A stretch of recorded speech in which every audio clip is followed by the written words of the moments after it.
চেৰগাঁও ফুৰিব আহি ইমান ধুনীয়া ৰুম এটাত আকৌ বাজেটত পালে আৰুনো কি লাগে নামটো কি ৰ'ব জনাই আছো হে এভৰিৱান মই ডলি আৰু মই আছোঁ এতিয়া চেৰগাঁৱত আৰু এইখন দেখিছেনে এই ৰিজৰ্টখনৰ নাম হৈছে য়ঞ্জি ৰিট্ৰিট যিখনত আমি এতিয়া আহি আছোঁ আৰু দেখিছেনে ৰুমটো যে ইমান ধুনীয়া এটা ডুপ্লেক্স হয় তলতো বিচনা আছে ওপৰতো বিচনা আছে সেইবাবে আপোনালোকে 4টা এডাল্টছ আৰামছে থাকিব পাৰে এইটো ৰুমত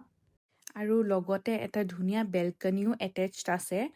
ৰুমটোৰ কষ্ট এৰাউণ্ড 5,000 মান পৰিব কিন্তু যিহেতু তাত 4জনৰ পৰা 5জন গেষ্ট এলাউড কৰে এটা ৰুমত সেইবাবে আপোনালোকে স্প্লিট কৰি ল'লে এজনৰ ভাগত ইমান নপৰিব আৰু তাতে যিহেতু ঠাণ্ডা সেইকাৰণে মেট্ৰেছ হিটাৰো লগাই থোৱা আছে আৰু ৰুমত গৈ আমি ধুনীয়াকৈ ফ্ৰেছ হৈ ওলাই গ'লোঁ ৰাতিৰ ডিনাৰ কৰিবৰ কাৰণে কাৰণ সেইদিনাখন আছিলে মোৰ বাৰ্থডে সেইবাবে আমি গ'লোঁ অ'কলি গ্ৰুভছ নামৰ এইখন ৰিজৰ্টত এইখন চাগে চবেই দেখিয়ে থাকে যে গ্লাছৰ লগতে যে ৰিভাৰ আছে কিন্তু যিহেতু আমি ৰাতি গ'লোঁ সেইবাবে ভিউটো আমি দেখা নাপালোঁ তেনেকৈ তথাপিও তাৰ খানাবোৰ খুবেই ধুনীয়া আছিলে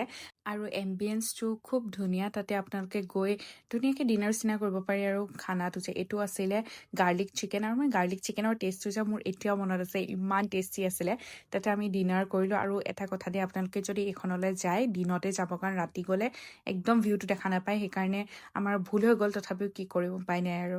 আমি ফাৰ্ষ্ট এইখনতে থকা কথা আছিলে কিন্তু বুকিং ফুল আছিল কাৰণে আমি বেলেগ এখন বিচাৰিব লগা হ'ল বাকী আজিলৈ ইমানেই বাই